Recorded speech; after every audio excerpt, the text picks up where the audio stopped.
ꯅꯣꯡꯅ ꯂꯣꯏꯔꯦ ꯃꯌꯥꯝ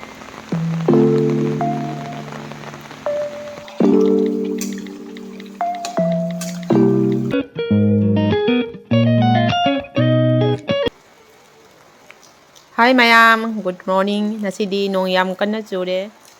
ꯑꯩꯅ ꯁꯣꯝꯗ ꯅꯣꯡ ꯃꯔꯛꯇ ꯀꯟꯅ ꯕ꯭ꯂꯣꯛ ꯅꯝꯃꯤ ꯁꯤꯅ ꯑꯩꯈꯣꯏ ꯁꯨꯃꯥꯡꯅꯤ ꯅꯣꯡꯅ ꯂꯣꯏꯔꯦ ꯑꯌꯨꯛꯇꯒꯤ ꯅꯣꯡ ꯂꯦꯞꯇ꯭ꯔꯤ ꯁꯨꯝ ꯆꯨꯅ ꯂꯩꯔꯦ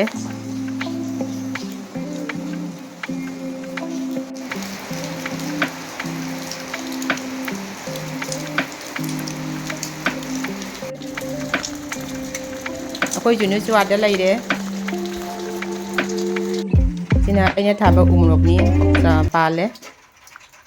ꯁꯤꯁꯨ ꯅꯣꯡꯅ ꯂꯣꯏꯅ ꯂꯣꯏꯔꯦ ꯁꯤꯗꯁꯨ ꯑꯃ ꯂꯩꯔꯦ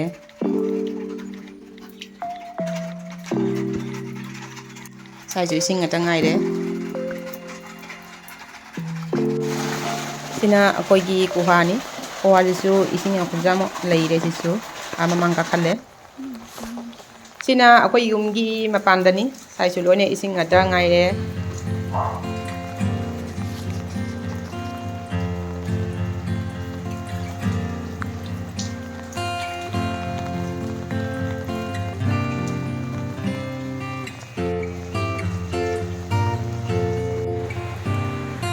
ꯍꯧꯖꯤꯛ ꯑꯩ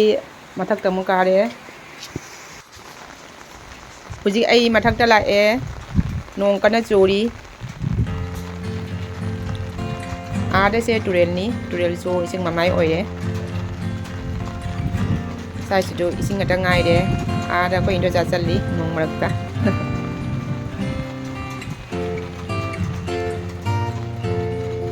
ꯇꯨꯔꯦꯜꯁꯨ ꯏꯁꯤꯡ ꯃꯃꯥꯏ ꯑꯣꯏꯔꯦ ꯑꯁꯤ ꯄꯥꯊꯔꯗꯤ ꯏꯁꯤꯡ ꯆꯥꯎꯔꯛꯇꯣꯏꯅꯤ ꯑꯗꯣ ꯑꯁꯤ ꯄꯥꯊꯗꯕ ꯈꯨꯔꯝꯃꯤꯅꯤ ꯏꯁꯤꯡ ꯆꯥꯎꯔꯛꯇꯕ ꯑꯩ ꯐꯖꯅ ꯖꯨꯝ ꯇꯧꯔꯒ ꯌꯦꯡꯍꯟꯒꯦ ꯁꯤꯅꯤ ꯑꯩꯈꯣꯏ ꯇꯨꯔꯦꯜꯁꯦ ꯑꯥꯗ ꯍꯤꯗ ꯉꯥ ꯐꯥꯅꯔꯤ ꯃꯥꯅꯦ ꯍꯤ ꯑꯁꯣꯝꯗꯁꯨ ꯂꯩꯔꯦ ꯁꯤꯗꯁꯨ ꯑꯃ ꯂꯩꯔꯦ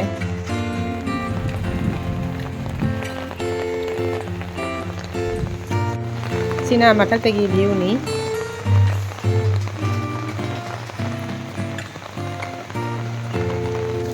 ꯍꯧꯖꯤꯛ ꯑꯩ ꯃꯈꯥꯗ ꯀꯨꯝꯊꯔꯦ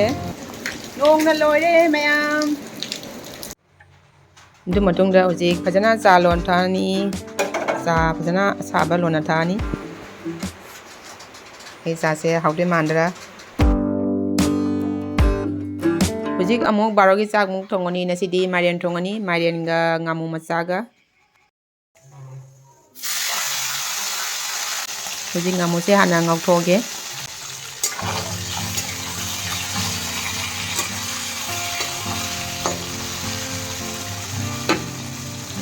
ꯉꯥꯁꯨ ꯃꯨꯜꯂꯦ ꯂꯧꯊꯣꯛꯑꯅꯤ ꯉꯥꯃꯨ ꯃꯆꯥꯁꯦ ꯐ꯭ꯔꯥꯏ ꯇꯧꯅ ꯆꯥꯕꯁꯦ ꯍꯥꯎꯕꯅꯤ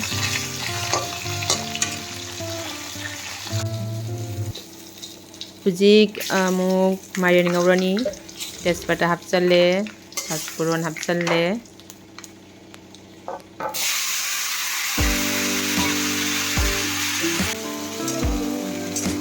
ꯑꯩꯗꯤ ꯃꯥꯏꯔꯦꯟꯁꯦ ꯌꯥꯝ ꯄꯥꯝꯃꯤ ꯑꯩꯈꯣꯏ ꯏꯃꯨꯡ ꯂꯣꯏꯅ ꯄꯥꯝꯃꯤ ꯃꯥꯏꯔꯦꯟꯁꯦ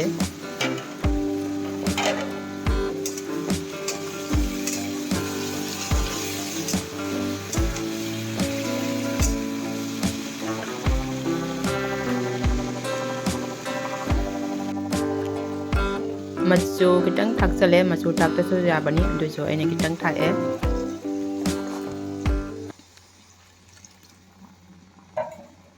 ꯑꯩ ꯍꯤꯟꯖꯥꯡꯗ ꯃꯆꯨ ꯌꯥꯝꯅ ꯀꯪꯍꯜꯂꯔꯣꯏ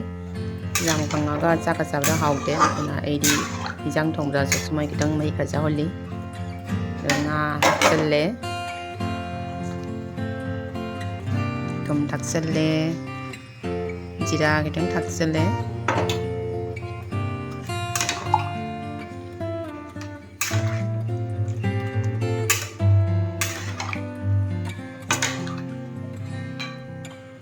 ꯍꯧꯖꯤꯛ ꯃꯈꯨꯝꯁꯦ ꯀꯨꯞꯁꯟꯅ ꯉꯥꯛꯇꯪ ꯐꯨꯠꯈꯤꯒꯦ ꯍꯤꯟꯖꯥꯡꯁꯨ ꯃꯨꯟꯗꯣꯔꯦ ꯉꯥꯛꯇꯪꯒ ꯂꯩꯔꯗꯤ ꯃꯨꯜꯂꯅꯤ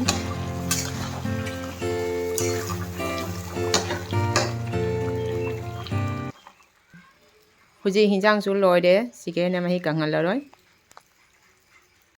paper su ngau na thamme